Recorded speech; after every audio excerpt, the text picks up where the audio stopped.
Il y a une mauvaise conception dans le monde de la création, c'est qu'on a l'impression, ou du moins on entend ça, que créer égale se montrer. C'est absolument pas, et j'insiste là-dessus, absolument pas ça. En fait, on pense que créer, c'est exposer ce qu'on sait faire, montrer aux autres, voilà, placarder un peu de partout les choses qu'on fait, soi-disant ça c'est créer. Sauf qu'en fait, en réalité, créer, c'est jamais ça. Créer, c'est jamais simplement vouloir occuper l'espace, montrer qu'on est partout. C'est pas ça créer. En tout cas, moi je sais qu'à chaque fois que j'ai créé quelque chose, c'était pas pour ces raisons. Je me rends compte que la plupart du temps, quand j'ai créé quelque chose, en réalité, c'était plus pour m'aider à comprendre quelque chose que j'arrivais pas à comprendre autrement.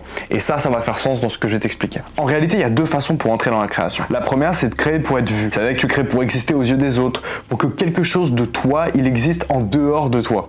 En fait, dans les yeux des gens. Et la deuxième, c'est de créer parce qu'il y a quelque chose à l'intérieur de toi qui demande à prendre forme. Ça peut être une vague idée ou une vague pensée que tu as qui t'énerve en fait parce que t'as pas envie que ça reste qu'une pensée. Ça peut être une émotion qui mérite d'être plus. Et en fait, ces deux façons-là, eh bien, elles produisent des choses complètement différentes. Et moi, j'avoue, pendant quelques temps quand même, j'ai un peu mélangé les deux et en fait, ça mène à des situations qui sont pas hyper faciles pour soi en fait. Parce qu'en fait, j'avais l'impression que je créais pour dire quelque chose, alors qu'en réalité, derrière ce geste de créer, de publier, de construire des choses, en fait, j'essayais de comprendre en même temps. Pour le coup, déjà, rien qu'au niveau de la création, il y a différents outils que tu peux mettre en place et il y a la création comme outil de pensée, comme façon de penser si tu veux. En fait, en réalité, dans le monde, il y a des choses qu'on peut uniquement comprendre quand on commence à les formuler, quand on commence vraiment à mettre des mots dessus, tu vois. Sinon, ça reste des pensées, des idées vagues. On les comprend quand on commence à mettre des mots dessus. Et donc, dans ce sens-là, la création, c'est un outil de pensée. Parce que ça va donner une façon de voir à ce que tu penses. Ça va matérialiser, entre guillemets, les idées que tu as dans ta tête. Parce qu'avant de créer, par exemple, pour ton projet, avant de commencer à faire des publications, avant de créer du contenu, eh ben, c'est des idées vagues. Tu as envie de faire ci pour ton entreprise, tu as envie de faire ça pour ton projet, mais tu sais pas comment lui donner vie. Avant de créer, tu peux pas vraiment savoir à quoi ça va ressembler. Et moi aussi, j'ai compris des choses sur moi-même en écrivant que j'avais jamais compris en réfléchissant. Que ce soit des choses sur ce que je ressentais, sur ce que je voulais être, sur ce que je voulais faire, sur toutes mes idées, sur des rêves que j'avais. En fait, la création dans ce sens-là, elle a pu me servir de miroir. Mais c'est pas simplement ce miroir-là, il dit oh, c'est super, c'est pas ce miroir flatteur. C'est vraiment ce miroir qui reflète complètement ce que tu as dans ta tête. Maintenant, forcément, créer quelque chose, que ce soit un truc hyper complexe ou pas, il y a toujours une sorte de petit chemin étrange, c'est que tu peux avoir l'idée la plus parfaite du monde. Ça peut être tellement cheminé, tu peux savoir exactement où aller, à gauche, à droite, tac, tout droit, derrière, peu importe. Tu peux avoir tout segmenté, carré, tu sais exactement ce que tu fais, mais pour une raison que tu ignores complètement, tu prends ces routes-là que tu t'es fixées et finalement, tu n'arrives pas du tout au bon endroit. Et ça, je vais te le dire, il faut juste rester un petit peu attentif sur cette partie en particulier, mais c'est pas parce que tu t'es perdu, tu t'es pas trompé de chemin, c'est pas parce que tu as mal suivi ce que tu avais prévu. C'est simplement parce que le principe même de la création, il t'a emmené à un endroit plus profond que ce que tu avais prévu de base. Parce qu'en fait, elle a suivi ce que tu pensais vraiment et pas ce que tu croyais penser. Pour t'illustrer la chose la plus simple possible, prends un créateur, un influenceur, un youtubeur, peu importe, ils finissent tous par dire ça. Ils finissent tous par faire une vidéo. J'ai commencé à me perdre, je savais plus ce que je faisais, je prenais plus de plaisir dans ce que je faisais. Ouais, parce qu'en fait, forcément, il y a un moment où t'as pas envie de faire que des choses pour plaire aux autres. T'as aussi envie de te faire plaisir à toi, ou t'as envie de prendre une direction différente, t'en as peut-être marre de plaire à tout le monde. Mais ce que je veux dire, c'est que ce genre de prise de conscience-là, de finalement mon contenu me plaît pas, je suis passé par là aussi, je précise. En fait, ça, c'est juste le principe même de la création. C'est que ça nous emmène à des endroits qui sont bien plus profonds que notre idée de base. Et tout ça, c'est parce que tes créations de base, tu les as trop filtrées, tu les as trop encadrées. En fait, t'as trop essayé d'être parfait et donc forcément il y a un moment où ça dénature cette envie même de créer des choses. Et créer, pour comprendre, c'est refuser ce filtre-là. En fait, c'est laisser ce principe de création aller exactement là où il veut et voir exactement ce qu'il veut voir et ce qu'il veut révéler. Bon, là maintenant c'est bien rigolo, tu dois dire oui Andrea, ok cool, j'ai compris plein de choses sur la création, mais qu'est-ce que ça change par rapport à ce que je partage? Et bien en fait il y a un paradoxe, un dernier paradoxe que j'ai pu observer moi, que ce soit pour mon entreprise mais aussi les entreprises avec qui j'ai pu travailler et les fondateurs que j'ai pu aider avec leur stratégie de contenu, et bien c'est que les créations qui partent de base par un besoin de se comprendre soi-même, c'est celle-ci qui touche le plus de monde. Je peux prendre un exemple tout bête, j'ai vu un créateur récemment qui m'a partagé un peu ce qu'il avait fait, son histoire, son parcours, et justement la première vidéo de son profil, c'est une histoire complète de sa vie. C'est genre une vidéo de 40 secondes qui retrace toutes les étapes de sa vie.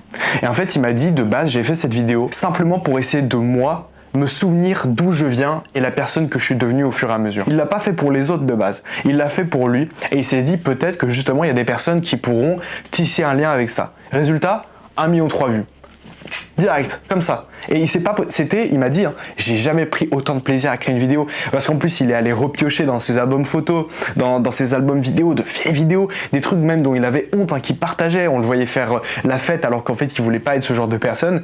Et en fait, il m'a dit, j'ai adoré faire cette vidéo-là. Bah ouais, parce qu'en fait, elle est venue d'un endroit sincère, elle est venue de cette envie de partager, cette envie de créer les choses pour comprendre ce que tu fais. Et pour donner un exemple tout bête, c'est exactement la même chose avec une entreprise. Aujourd'hui, une entreprise, son focus au niveau de son partage sur les réseaux, ça doit être de créer des choses qui permettent de comprendre l'entreprise. Pas simplement pour être séduisant, entre guillemets, j'utilise ce mot, à n'importe qui, pour attirer un peu n'importe qui, pour attirer les foules. C'est pour ça que moi je le dis, il y a une grosse erreur que plein d'entreprises font, c'est d'essayer de faire ces trucs de trend, des tendances et tout, pour un peu plaire à tout le monde.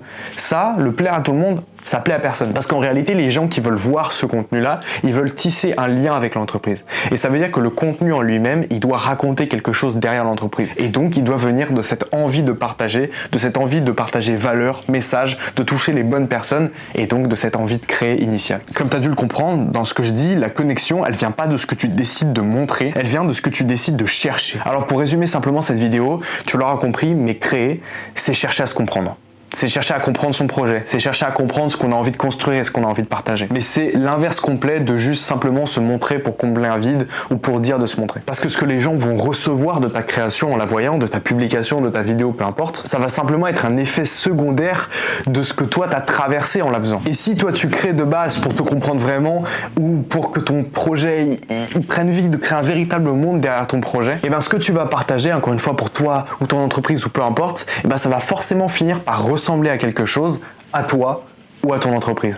Et c'est là où tu as tout gagné. Alors la prochaine fois que tu crées quelque chose, encore une fois pour toi ou ton entreprise, rappelle-toi, est-ce que je crée ça simplement pour montrer et dire de remplir des trous, et dire de publier, et dire de poster comme tout le monde dit de le faire? Parce que ça va changer énormément de choses, pas forcément dans la fréquence où tu partages, pas forcément dans ta façon de faire, mais plus dans ce que tu vas ressentir en le faisant et ce que les gens vont ressentir en voyant cette création-là.